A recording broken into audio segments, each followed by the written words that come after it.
gentlemen, welcome to a podcast named Tim, a father and son movie review podcast. Each week we talk about two movies. This week it is Eraserhead and Paradise Alley. We came up with the theme of directorial debuts, and so two interesting debuts for two well-known directors and also an actor. But that's what we're going to be talking about this week. Please do subscribe to us on the audio platform of your choosing. We are available where podcasts are. And of course, we also are on YouTube. And if you're on YouTube, subscribe to us as well. And we are on Twitter, Instagram, podcast named Tim. And we have a website, podcastnamedtim.com. You can see a list of every movie we've ever watched. And you can click on the link and basically go to any particular episode to hear our thoughts on one of the, I think, over 400 movies at this point we've probably talked about. I am Zach. Dad, how are you today? Good, sir. Fantastic. That is good. That is good. Last we had a fun little game night. Played a little Quacks of Quedlinburg and Chronicles of Crime. Now that you've had an evening to sleep on it, what are your thoughts? Wow, Alex, I've definitely liked. We both liked the Quack. Okay. I didn't mind the mystery one. What was it called? Chronicles of Crime. Chronicles of Crime. Mm-hmm. Except for, that would have to be a single movie night, single thing, and just that one. That one back to something else was kind of rough. Yeah. Okay. Alex said that's not really his kind of game. He's too much talking to people. Yeah, let me just handle my business. But I didn't mind it. I thought it was interesting. Okay.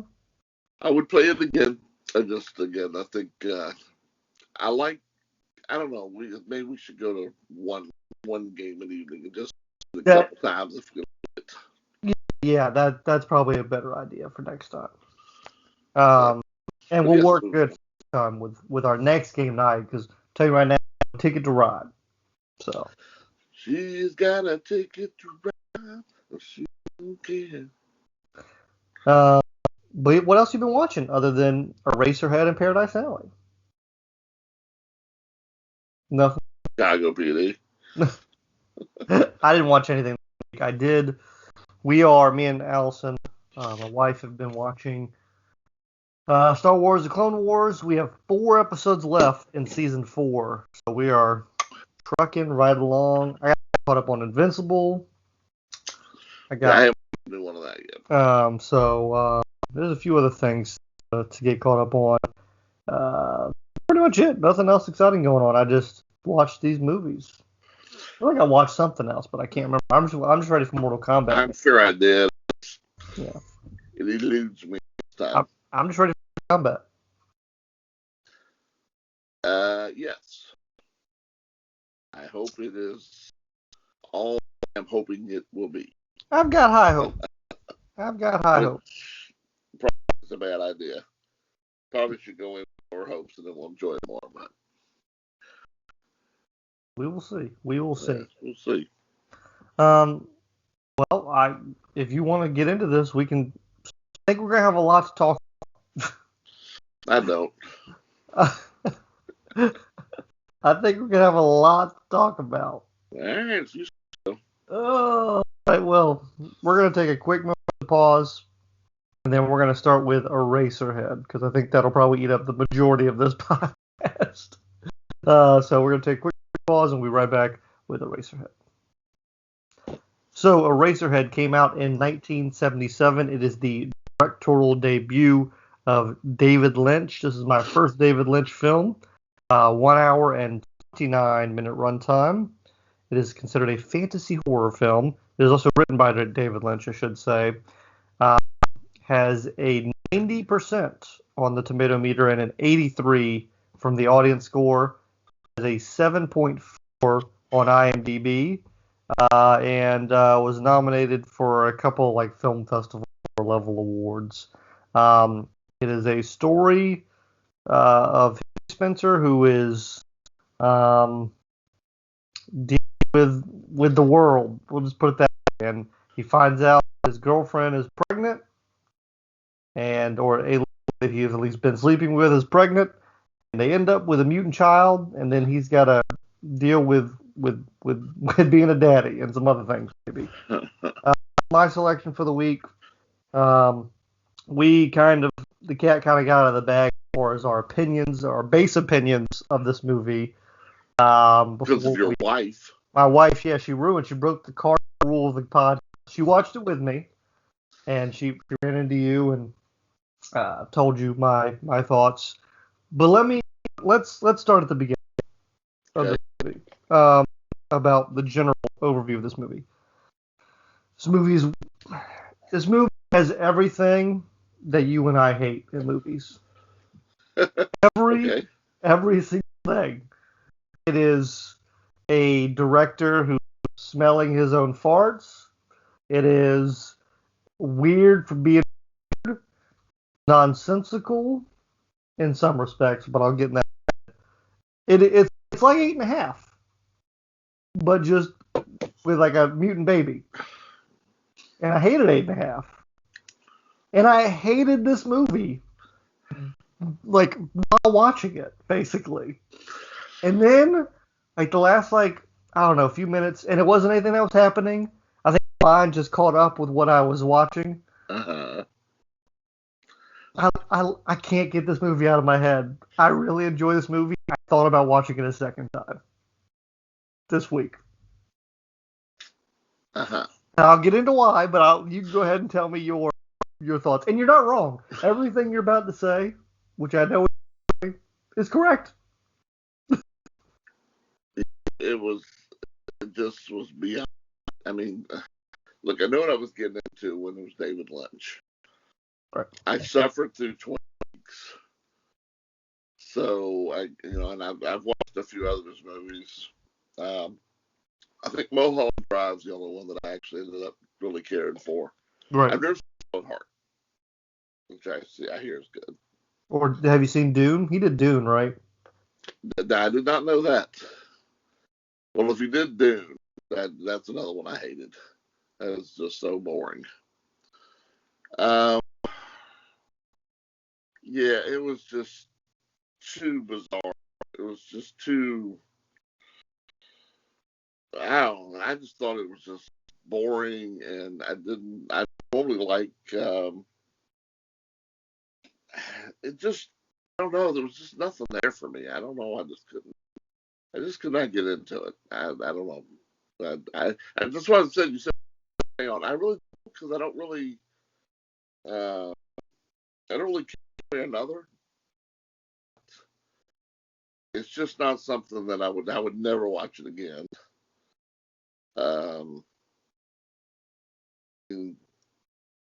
He won't even discuss it because I don't think he knows what the hell it's about. I think he knows what it's about. Is it really about anything? Yeah. All right. Well, you explain it.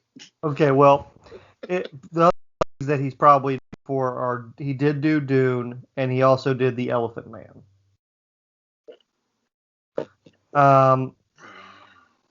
Here's the crux of the difference between 8.5 and this movie, because largely they are both the same movie. Really? As far as just like weird, I'm gonna do my own thing, the auteur, and if it doesn't make sense to you, too bad. That's the main difference is the message and the crux of the movie. The crux of the movie and the audience that is 8.5 is, are you a director or an artist? Which I am not. And then you can get the movie. Uh-huh. Eraserhead is, have you ever been a parent and scared of being a parent? And everyone can relate to that. It's like, I'm not saying what I'm about. When you look at Star Wars, it's got all the cool sci-fi stuff, but none of that matters. At the end of the day, it's a father and a son. That's it. The important part of the movie. Okay. Eraserhead had all this weird, crazy shit in it that I couldn't. Some of it I can't even explain to you. But at the core of it, it's about a parent who is scared and thrust into parenthood. And I think it did that message well, even with the other crazy stuff in it. I'm not saying that the design of it was perfect, but I think overall it got the mood and tone and the idea of being scared of being a parent correct. And that's why I think it's a great movie, because I think everyone can relate to it.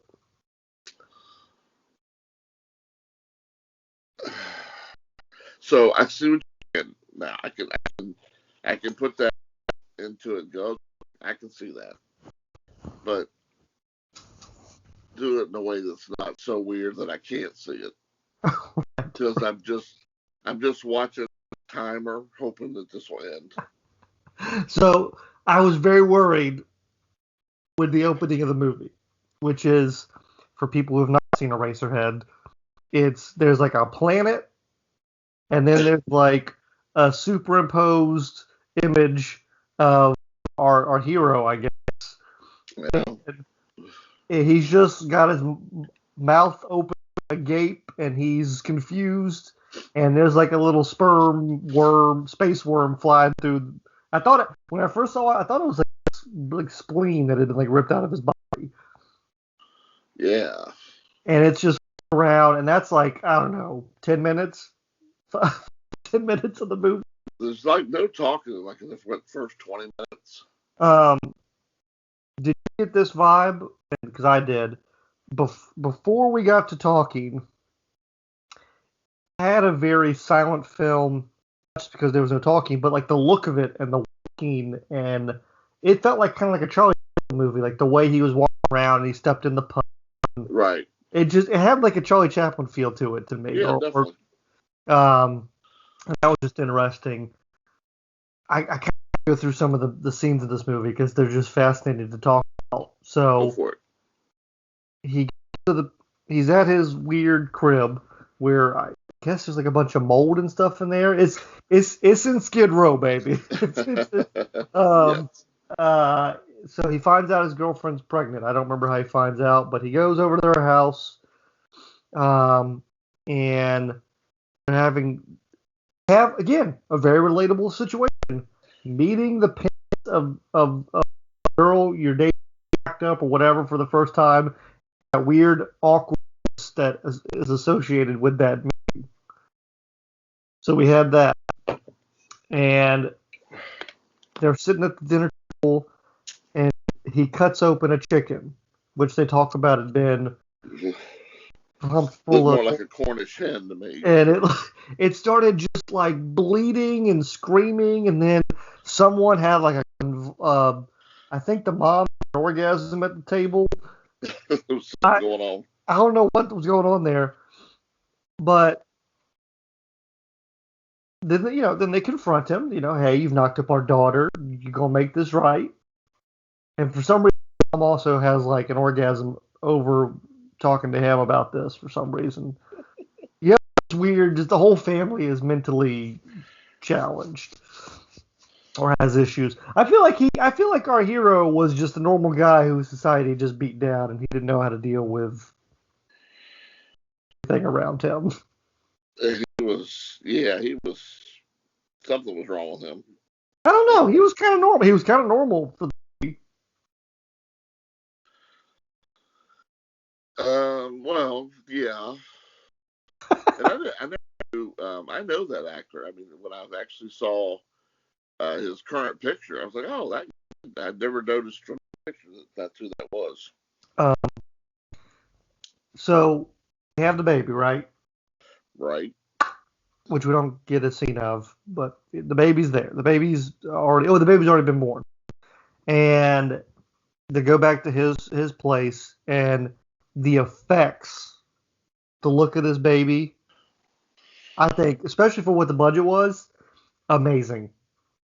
Sheer terror, looked great, sounded good. That was the other thing. All the sounds of the movie were great. Yeah, they definitely put on the edge.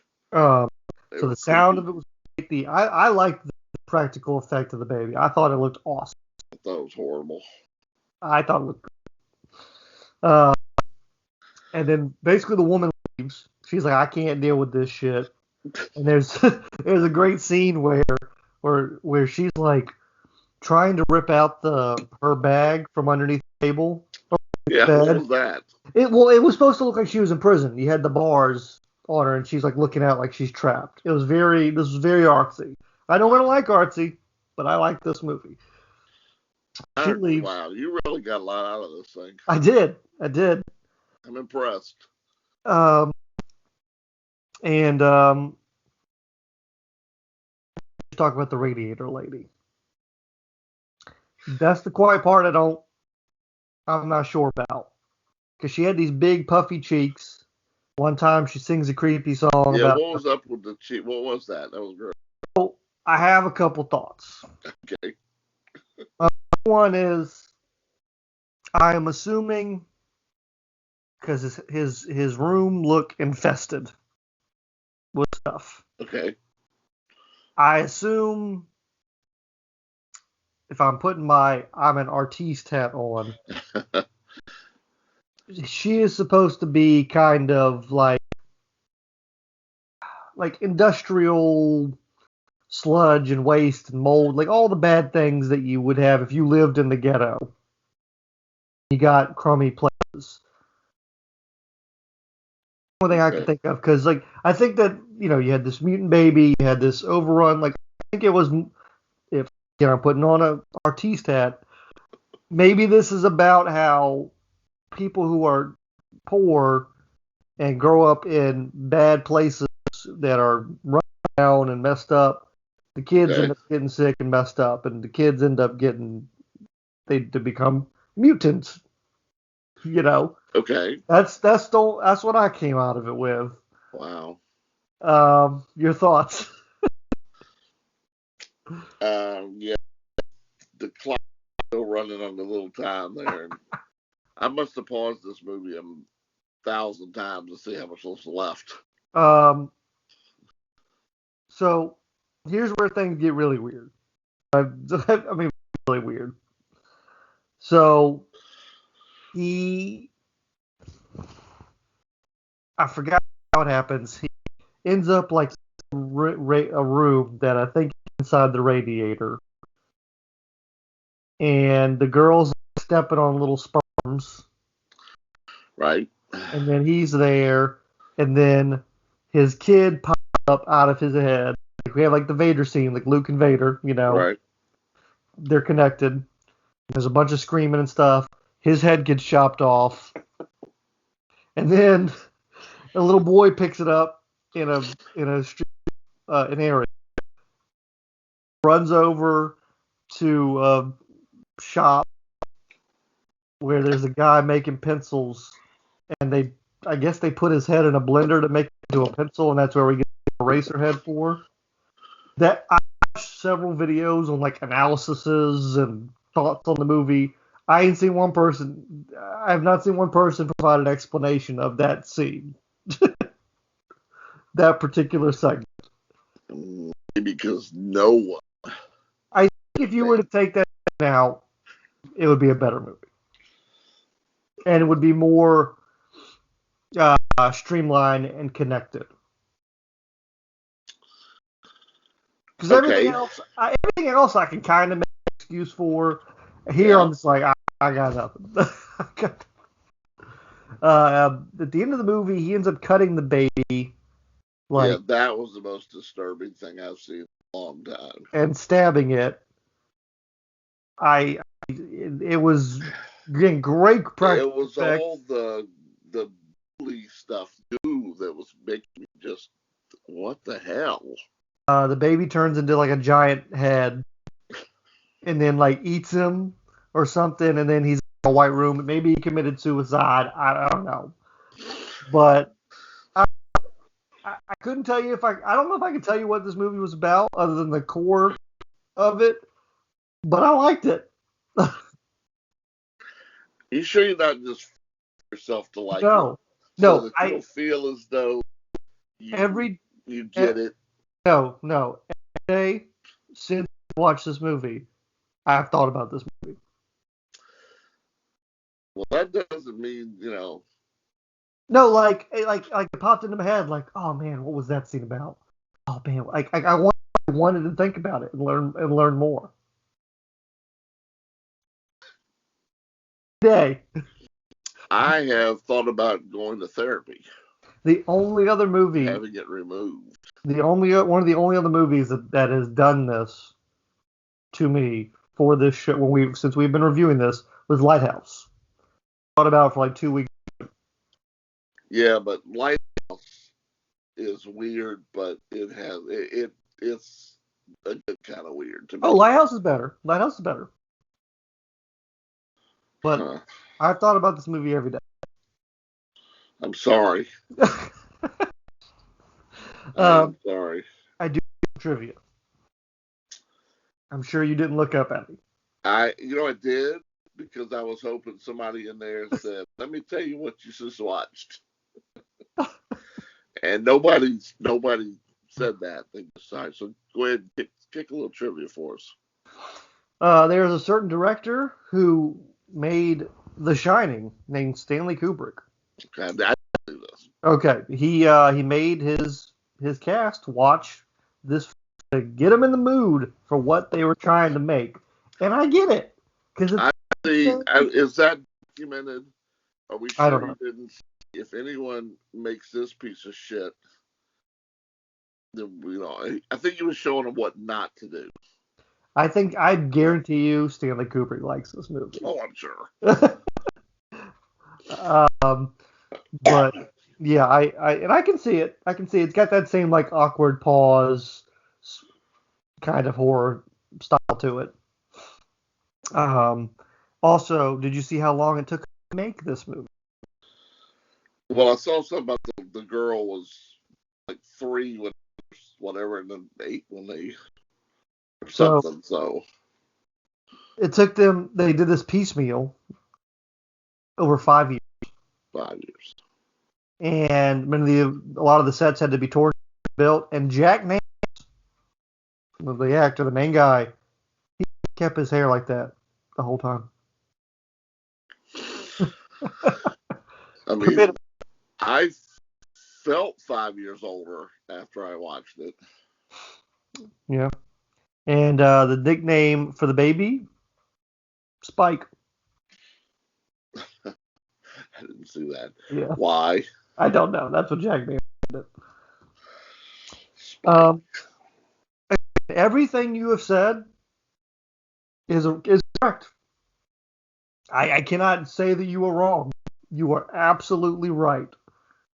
I just liked it, and I don't know why. Yeah, I don't know. Other than that core idea of, look, it had great practical effects, great sound, and I think was relatable enough on the core idea of being scared of paranoid. And I listen to someone. A lot of movies don't talk about that. So I think those actors, again, I understand the layers of weirdness and everything, but I think the idea is well done. I thought it was just another like David Lynch project. His first, so. And his first. How he worked again after this, I do not know. People like. I mean, I'm sure. I mean, this is a huge cult classic. So yeah. There's people that really love this. I mean, we watched it. I don't know about you.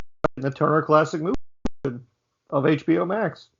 This is a show, yeah. So I mean, it is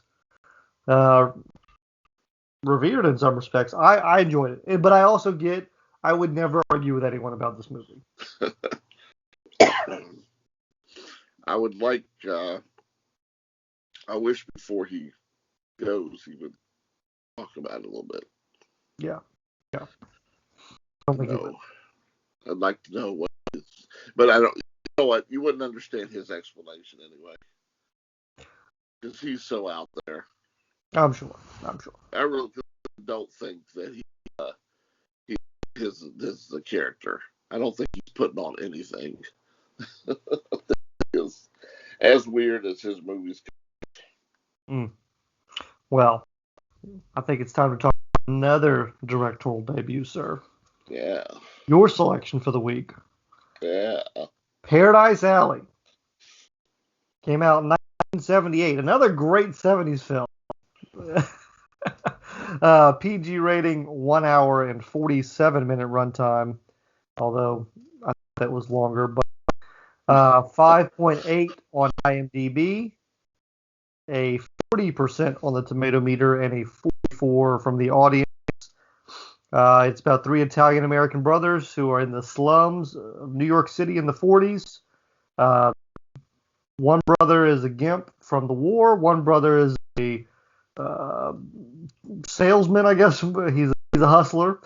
The other guy is dumb and lugs ice, and they try and get him to go into to the wrestling business to make some money off of him. Written and directed and starring Sylvester Stallone. Also has, Armand, how do you say his last name? Armand Asante. Terry Funk. I did not catch a lot of the other wrestlers, and I barely recognized Terry Funk until the end of the movie. Terry Funk, I did not recognize until they went into this shot right here. Right through his eyes when they were doing the arm wrestling, and wow, that's Terry Funk. I didn't even see it in his eyes. I didn't see it till like towards the end. Right. And the only other two I saw were Ray Stevens because of his blonde hair. He stuck out to me. And I did not catch Ted DiBiase. Couldn't find him in it. Then I got to think, maybe it was his dad, but no, it was not. It was Junior. And I did. King Haku was in it. Yeah, and I didn't see him.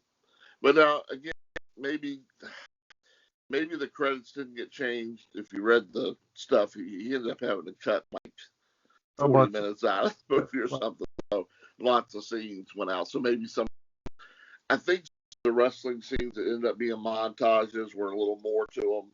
So maybe some of that. Yeah. Do you want to go first? Do you want me to go first?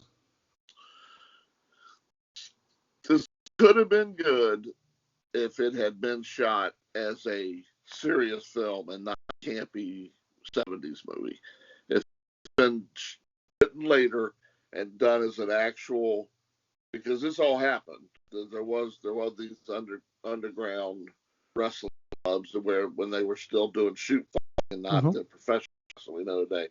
So I think if it had been done as a serious movie, take out the silliness, then it could have been a good movie. But because it was shot with the weird, it was 70s. God, then it was a piece of crap. This one of the biggest pieces of shit I've ever seen. Nothing good so far, but it was bad. It was on Slipstream level of bad, sir. It was bad. Let's go through some of the awards this movie has. Winner, the Stinker Awards. Winner, actor, Sylvester Stallone. Nominee, worst picture, and nominee, sense of direction, called the Stop Them Before They Direct Again. It was written before Rock. Right. And Rock, of course, became a big success. Hollywood didn't want anything to do with it. They made the correct call. They said, this is not a good script. This is a terrible idea. And then Rocky happened. And then they said, well, maybe we just don't know what we're doing. Let's make this movie happen. And they were right the first time. Here's the first thing. The opening of the film. The 10-minute opening or whatever it was, where we have running across the roof. Did not explain what this movie was about. took too long. And here's a small thing. I've never seen freeze frame, like stop freeze frame credits at the beginning of a movie. That's an end of the movie thing. Right. And that music. This had the worst music ever. It was terrible. Yeah. It was. There was another movie we did recently where I think here's the issue. Bad melodrama is really bad. Right. Because you're trying, and they want you to care, and I didn't give a shit.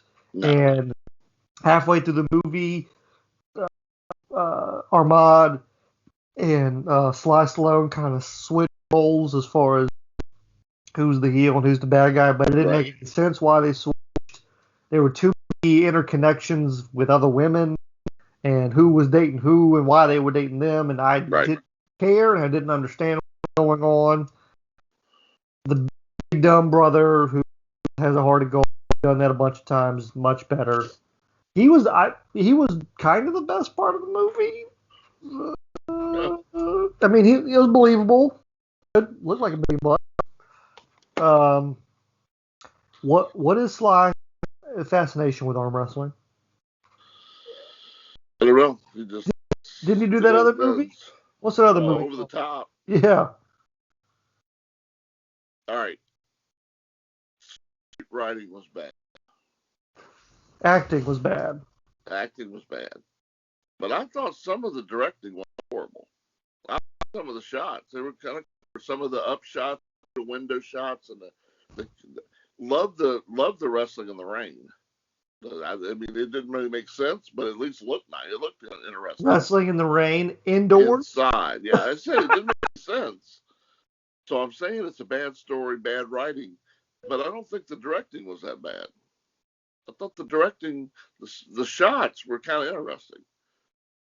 I couldn't remember any to tell you. Yeah, you were probably doing like what I was doing with Eraserhead, just wanted to be over. Yeah, and I think part of it was, I talked about this before, about the 70s.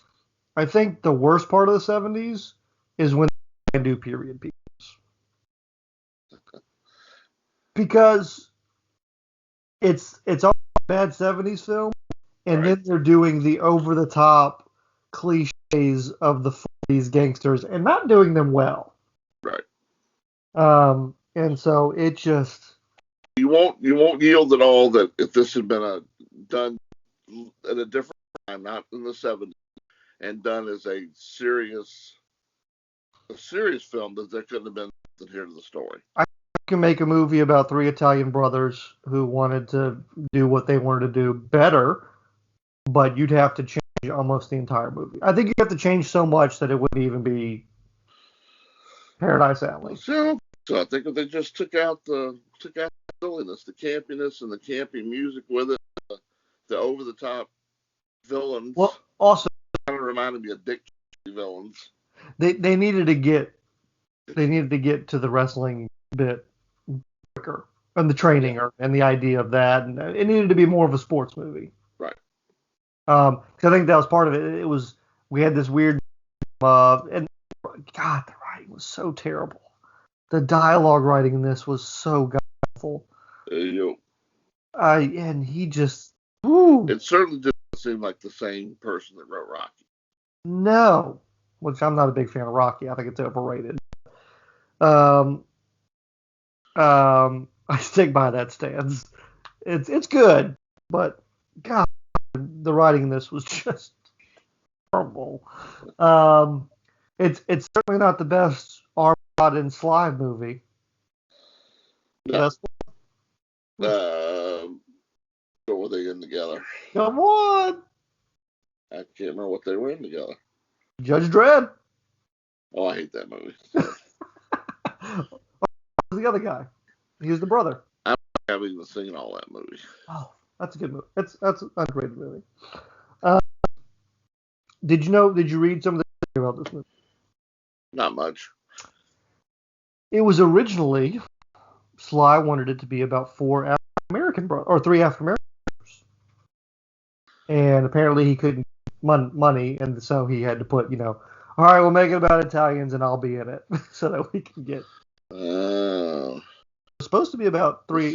Might have helped it right not having Sly in it, that would have helped. Come on, like Sly. He's Sly is what he is. Yes. Not in this kind of role, though. I want to see him do it. Expendables, Rambo, Rocky type stuff, but yeah, I think now if you're gonna do a remake, I would like to see it as three African American brothers.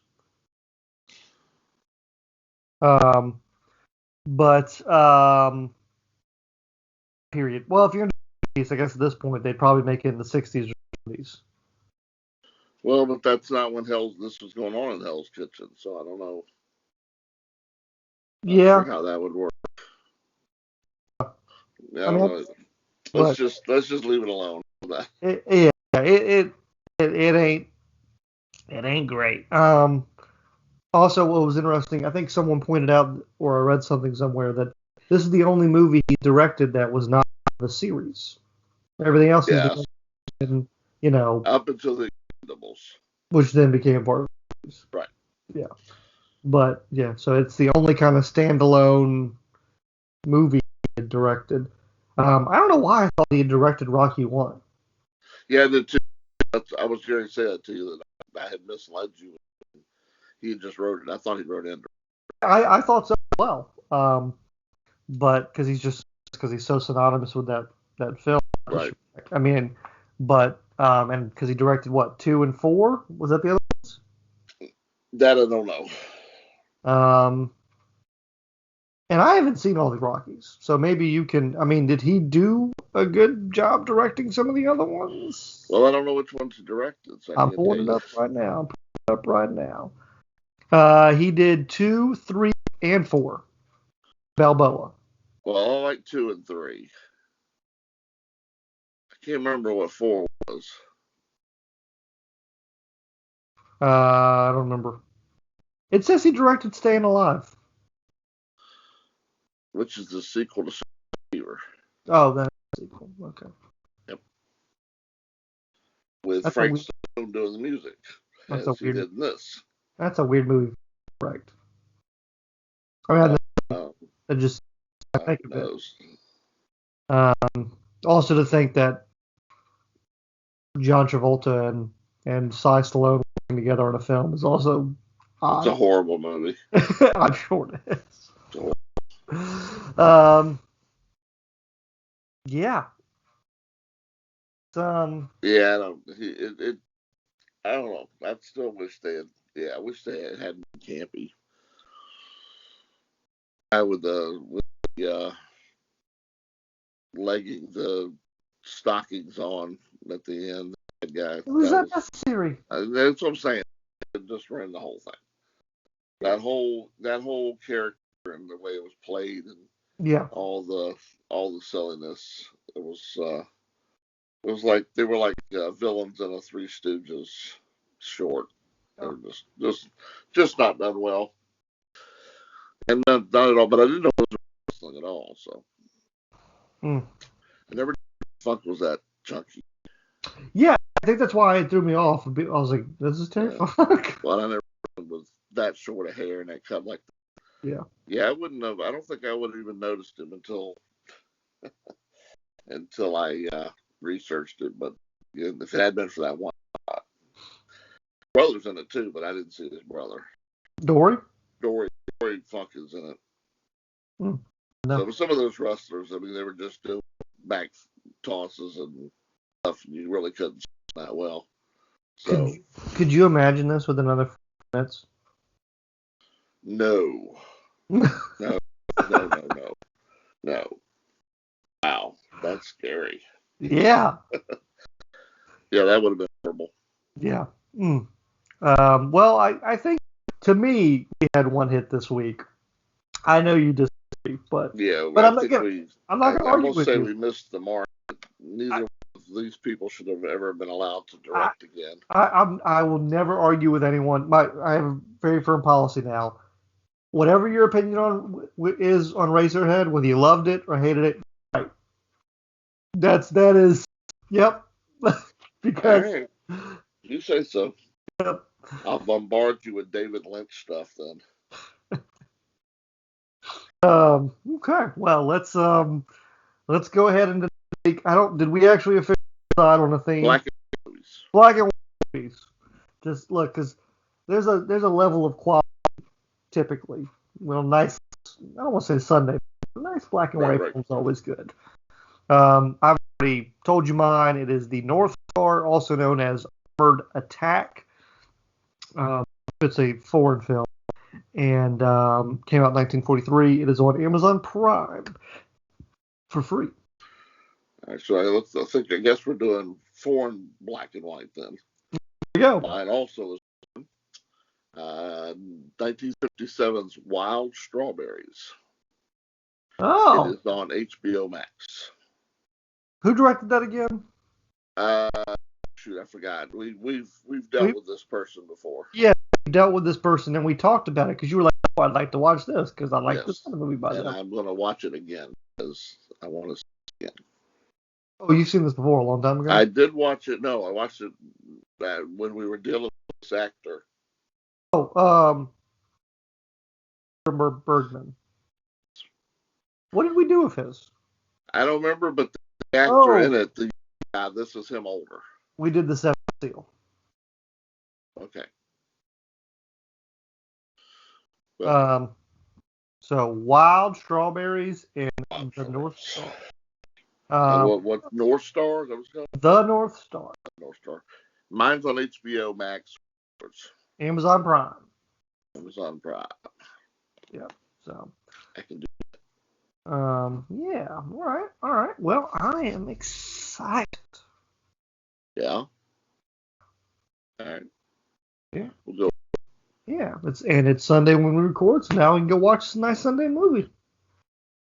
Absolutely. We'll see you all, unless you have anything else to say, we'll see you all next time on a podcast named Tim. Anything else? No? All right. We'll see you next week for The North Star and Wild Strawberries.